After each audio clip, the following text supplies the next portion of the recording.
Okay, so let's try this again.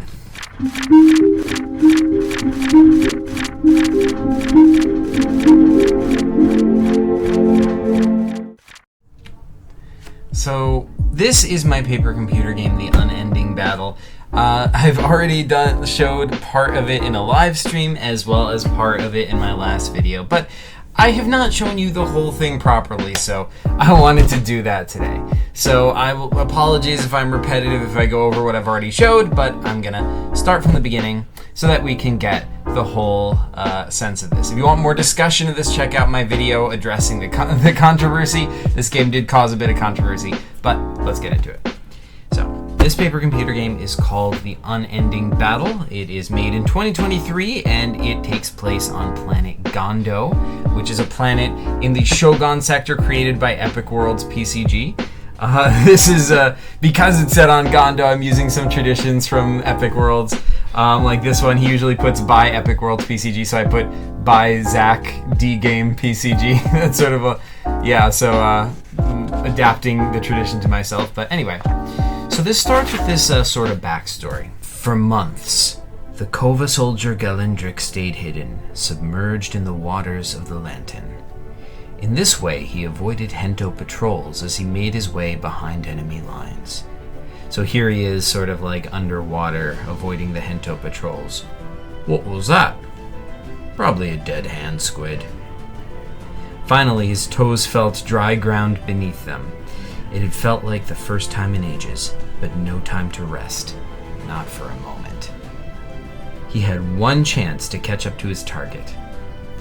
Razorfoss, a Hento warrior so powerful, none but Galendric had a chance of bringing him down. Galendric had to get him alone, or there was no chance. So this is just sort of like the comic intro, and then afterwards we're going to get into the PCG.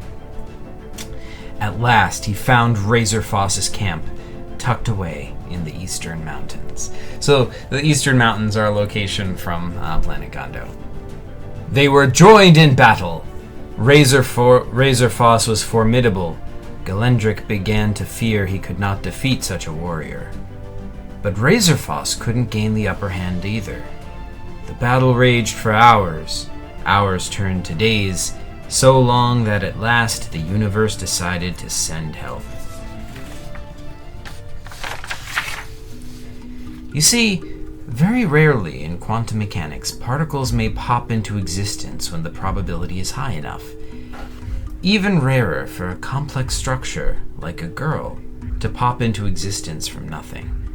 But so high was the chance of someone coming to help Galendric that you did. This is you. You exist. What do you do?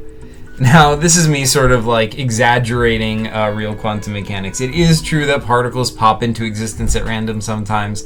It is true that there's a very, very tiny chance of a more complex structure, you know, like a person popping into existence. But the chance of that is like so low that you would you would have to wait longer than like many times the age of the whole universe for that to actually happen. So this is not going to really happen in the real universe, but I don't know. I thought it was a fun concept. But yeah, so this is you. You exist. What do you do? So this is where the comic sort of transitions into a PCG. So you are this girl. You have just popped into existence. Just to clarify, she does not have a backstory. She has no memories, but it's not because she has amnesia or whatever. She has literally just popped into existence. And so she has popped into existence with like the basic knowledge of, she has a basic personality and she has the basic knowledge of like what a girl on Gondo would know. Like she has like, she can speak the language. She knows about the conflict between the Hento and the Kova, and that's basically it. But also, she has a goal in mind. She was created with sort of a purpose, and that purpose is to help Galendric of the Kova defeat the Hento, because the Hento are this evil, sort of empire that is fighting the Kova. So once she touches down, like the player is playing as her. So basically you can walk around and you can you know, do whatever you like. You can pick up some of these rocks. There's a battlefield, a sign over here that says battlefield. So basically this is just a space for you to, you know, mess around a bit and before you go on to the first real screen. So if you follow that sign, it does take you here. So this house, you know, clearly it's labeled battlefield. It looks like it's shoddily constructed. It's sort of just like thrown together. It, you know, you've got like boards just nailed into the wall where it's like covering holes. The wall looks like it's been, you know, hastily put together by some guy with a, you know, I don't know, a hammer and some nails, basically. There's like a, you know, there's a rod leaning against the house over there. There's an open door. It's sort of like a little bird, you know, on the house. But anyway, if you go inside the house, you can see there is, you know, this whole area to explore. This is sort of like, well, this looks like a long dead campfire, so, and this whole area over here is like dirt. It's like the dirt outside. The rest of this is sort of like hastily put together floor, but just within this circle, that's still dirt. These are spears commonly used by the Kova. We've seen these in Epic Worlds PCG's games as well. That's like a mace. These are some weapons. And you can see though, this is like a weapons case for Razorfoss, and this is a weapons case for Galendric, and that's a towel. There's a book over here that says Rules of War. Go through this door over here, you can see that these two have fallen in love. Galendric and Razorfoss. And, you know, you are like, what? This is like what she knows about the situation is what I just showed you. These two are deadly enemies. They've just been fighting each other. So it's like, what is going on here? She is shocked, and you know, she's like, what are you doing? You're supposed to be killing each other, not loving each other. What is going on over here? And they're like, oh yeah, we are still gonna try and Galendric is like, I will still kill him one day, and Razorfoss is like, not if I kill you first. But you know, obviously you're not satisfied with that. You're like, well, you like kill each other right now. What are you doing? Cut it out. So, but like, so basically they tell you that they're like, they have a battle every morning. Like they're gonna fight each other and try to kill each other every morning. And their next fight is gonna be the next morning. So it's like, you're welcome to stay in our guest room if you like. And she's like, okay. So, if she says okay, they'll get her the key. So the key is behind this poster over here. The poster says the 3 keys. It is a reference. Like that is actually like the cover of Epic World PCG's PCG. The 3 keys. This is also a reference to how like Epic in his games always puts posters to other PCGs in it. So this is like a double reference over there. But anyway, they reach behind the poster to get the key to her room. So they give it to her and they say it's like down the hall that way. So there's a hallway that goes this way. You can also go up the stairs. That goes somewhere else. This just goes back where you came. So if you keep going this way, that's going to take you down the hallway.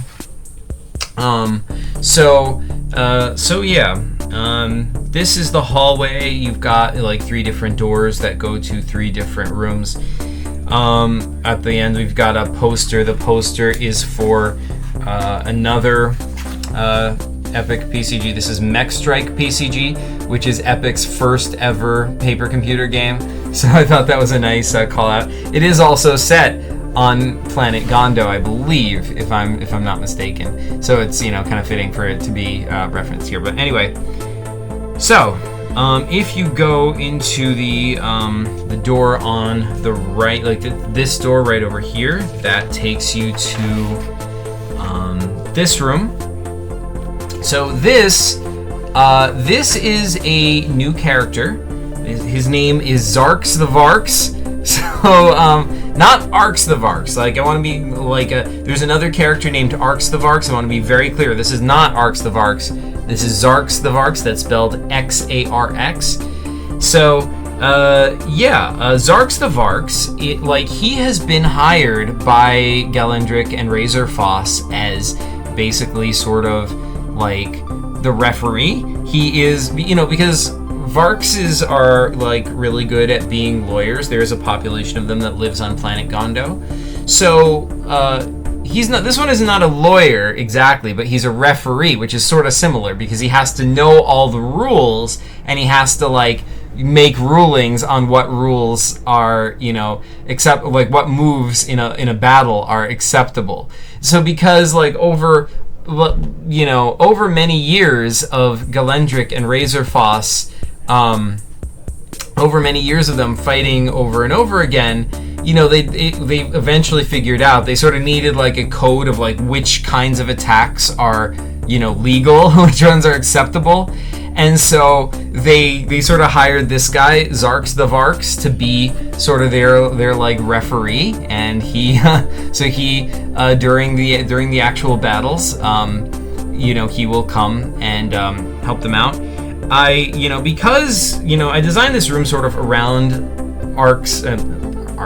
around Vark's biology, because he doesn't really have any hands. He's got like feet and he's got eyes. I also gave him a little hat, by the way.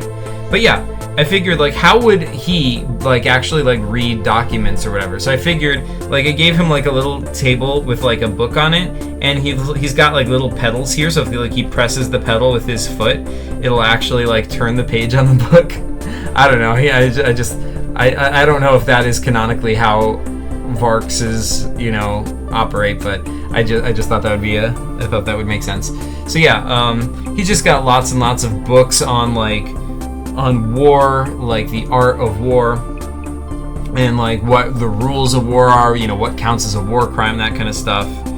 And you can come here to consult with him, like if you're trying to figure out like how Galendrick can defeat Razorfoss in like the next battle, like it's helpful to consult with Zarx the Varx to find out what is legal and what isn't. You can also just like directly read his books, whatever you want to do. This is just like sort of like, this was my idea of like I wanted to put a clock there, but I wanted it to not just be an ordinary Earth clock, so I made it like double-sided. Like there's like, first of all, it's a different number of hours. I forget how many I put, but it's not the same number of hours.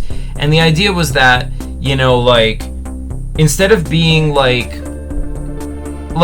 here on Earth we have like a 12-hour clock that just like goes around and around. In this case, it's like, it just like, when it gets to the end, it reverses direction. So, and instead of a minute hand, it has like this minute hand which is underneath the clock.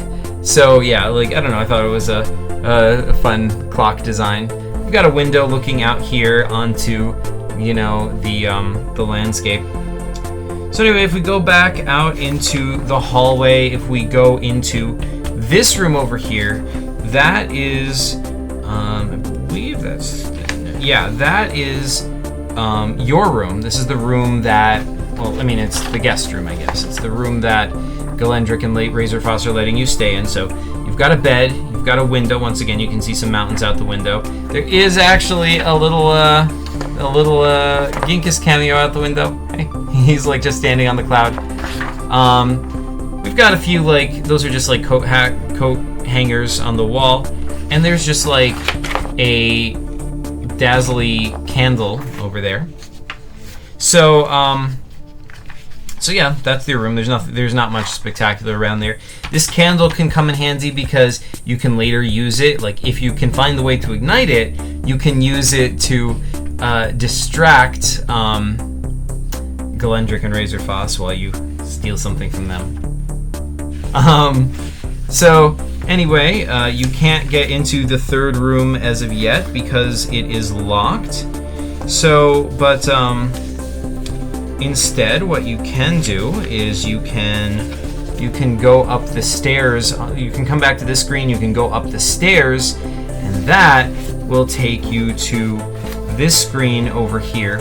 So this is upstairs. This is sort of like a living space for Galendrick and Razorfoss. This is like kind of like where Galendrick and Razorfoss hang out when they're not fighting each other. So they've got a couch over here. I I was gonna draw a TV for them, but honestly, I just kind of forgot. But imagine there's a TV somewhere in this room. They've got, but here, right at the center, so this is actually a character that we have seen before. This is Monolith Mech. This is a mech that has appeared in Epic World's first PCG, Mech Strike PCG. He was one of the bosses you had to defeat in that game. So after the events of Mech Strike PCG, Galendric and Razorfoss at one point came across this defeated, broken mech, and they basically repaired it.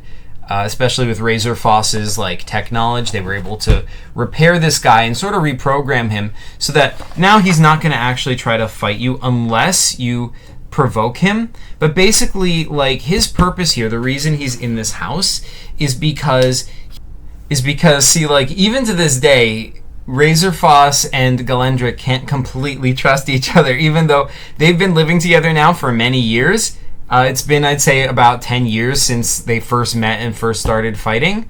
But yeah, so this robot is sort of like the mediator. He watches very closely, he all the time they're hanging out, he watches to make sure one of them doesn't try to stab the other one in the back, and if they do, he interferes and he'll stop the attempt. So they both hired him so that they wouldn't be able to attack each other. So they've very, they knew they had to keep fighting, but they have sort of compartmentalized their time so that they, so that they can hang out and have a good time during the times that they're not fighting. They don't have to be constantly stressed out thinking that they're about to be attacked. So they do fight and try to kill each other, but that's only during the day, during specific hours, and if they don't succeed in killing each other during that time, they go on break, and then when they go on break, they, have fun. So this is,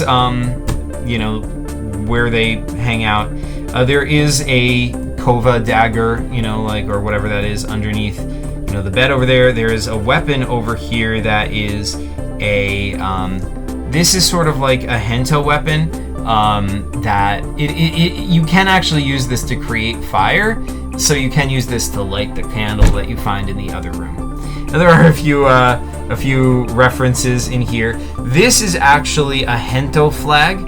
That is the flag that we saw previously in Epic's PCG exploring Shogun. So that is the flag of the Hento.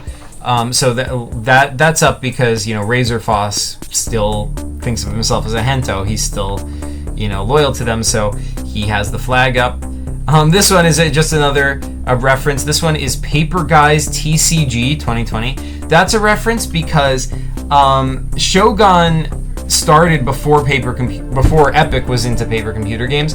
See, Epic initially was a TCG maker. He still, of course, has his TCG channel, which is called Epic Underworlds TCG, and he's made a series of TCGs which all take place in Shogun, and the first one was called Paper Guys TCG, so I thought I'd make a nice call out to that, sort of to going back to the origins of Shogun. And this character is from one of the cards from Paper Guys TCG.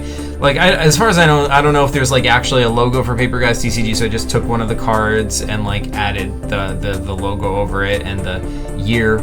So yeah, I don't know, I thought that would be a cool reference. I also wanted to put a reference to the origin of PCGs in general. So this one is one that doesn't get called out enough or that much. This is paper computer game number 2, The Sewers. The second paper computer game by Chris. That one doesn't get, referenced that much.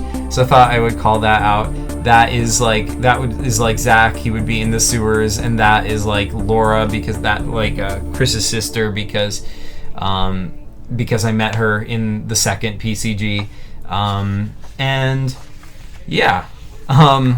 Here we've got a free Gondo poster up.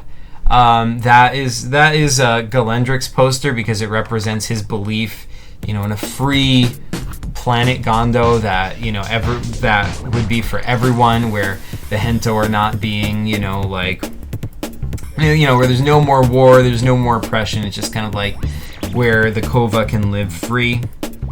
But yeah, if you do, so yeah, you can like talk to this guy or whatever. But by the way, I'd just like to point out, like this mountain over here, like this mountain range, like I shared like just the bottom right corner of this mountain window over here in PCG leaks, and Epic Worlds saw that. Like he didn't know anything else about the PCG, and he's like, looks like Gondo, and I'm like, how'd you know? Epic is like freaking psychic or something, because I literally did not say anything about that. And like I've made a ton of other PCGs. He's never like jumped to assume it was Gondo before, but somehow like he said that looks like a specific mountain in Gondo, and I'm like, how did you know? Like yeah, so pretty much Epic is psychic confirmed. I don't know, but either that or he just like really knows his planet of Gondo. Honestly, that is the more likely conclusion here. But yeah, anyway. So,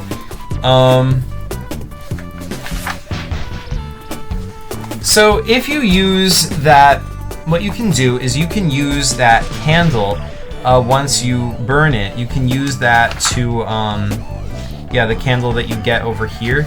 You can burn that and use it to distract Galendric and them, and you can get the other 2 keys. If you do that, you can get into the 3rd room in the hallway, which leads here. So this is the library. So the library is a place where this guy is Bob the Bubble Person. So Bob the Bubble Person is a bubble person. Bubble people are created by Truminator, one of Epic's friends, and he, it turns out there is a population of bubble people living on planet Gondo, but this particular bubble person has been hired to keep track of their history. He's like the chronicler of, of the adventures of Galendric and Razor Foss. He chronicles all their battles against each other and all their stories, and he keeps track of everything. Like, think of him as like a wikier. You know how like some people like write on the PCG wiki and like keep track of all the stories and everything that happens.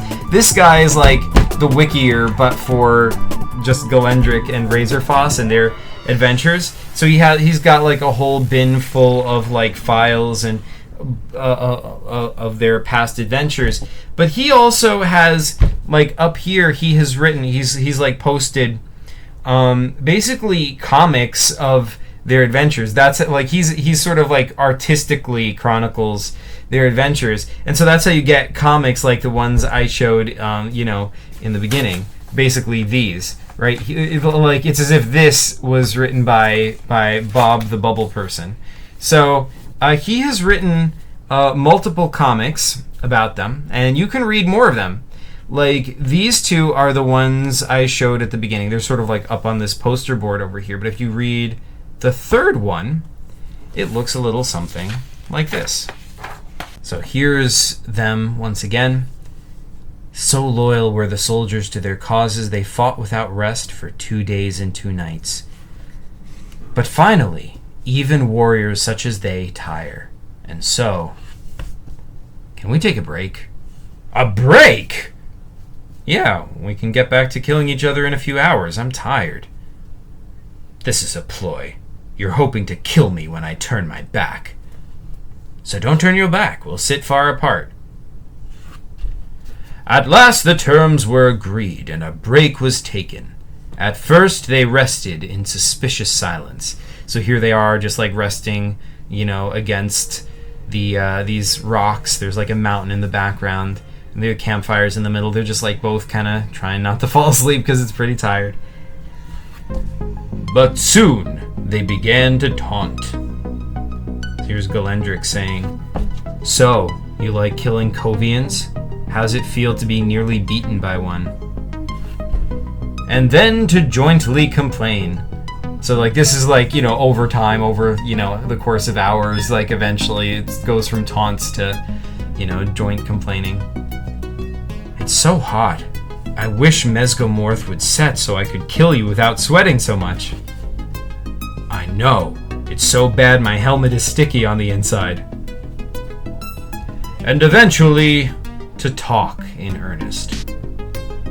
So he's saying, are you serious? You swam the whole way in the river? I had to. That must have been awful. Your fingers must be so wrinkled. You don't want to know. But once the agreed break passed, the battle resumed. It was as if nothing had happened, and their weapons like clinking against each other once again.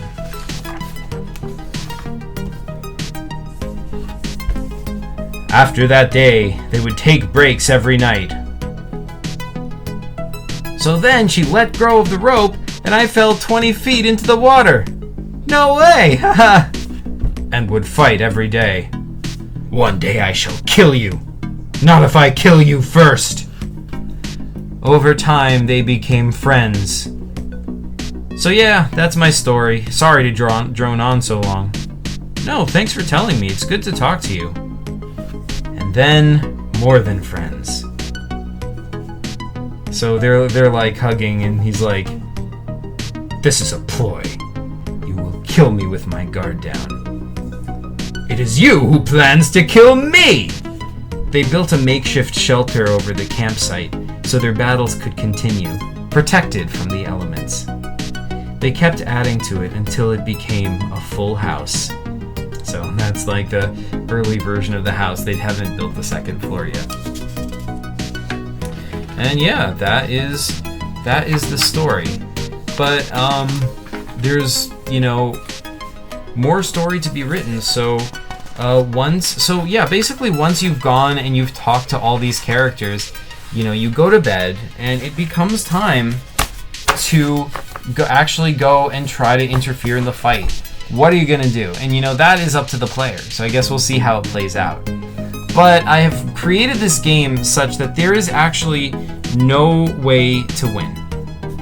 It is not possible to win because this is sort of an unwinnable situation. As I explained in the last video, the relationship between these two, they've fallen for each other, but it's not just completely a happy relationship because they can't forget that the other person is part of the enemy. You come to get to know somebody, you come to find the wonderful things about them, because everyone is human beings. Everyone has great things about them, even the ones who are doing evil things right now. Once you get to know someone for long enough, there's things to find about anyone that are great. But even though they fall for each other in that way, they still can't trust each other because this is still a Hento and a Kova. They are mortal enemies. And, the fact that they, got to know each other so deeply, it almost makes it worse because, once you know all the great things about the other person, it's like, well, but despite all that, how can you still be a part of the Hento, who are killing people? They're killing my friends. How can you do that? How can you support that? And that's how both of them sort of see each other. But they can't stop, their hatred, their distrust, it won't go away, but neither will their love for each other either. So this PCG is not winnable. If you actually are able to help someone, or one of them kill the other, or defeat the other, you lose the game.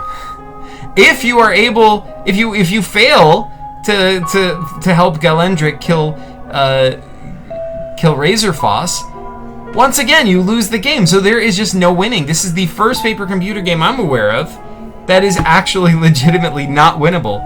There is no way to beat the game. So at the end of the game, you lose. But the unending battle continues. The only way for this battle to end would be for the war between the Hento and the Kova to end.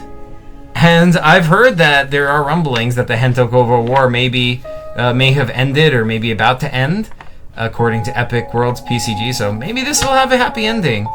But if so, it does not have a happy ending within the story of the game. It does, it is sort of sad because there's no solution to this.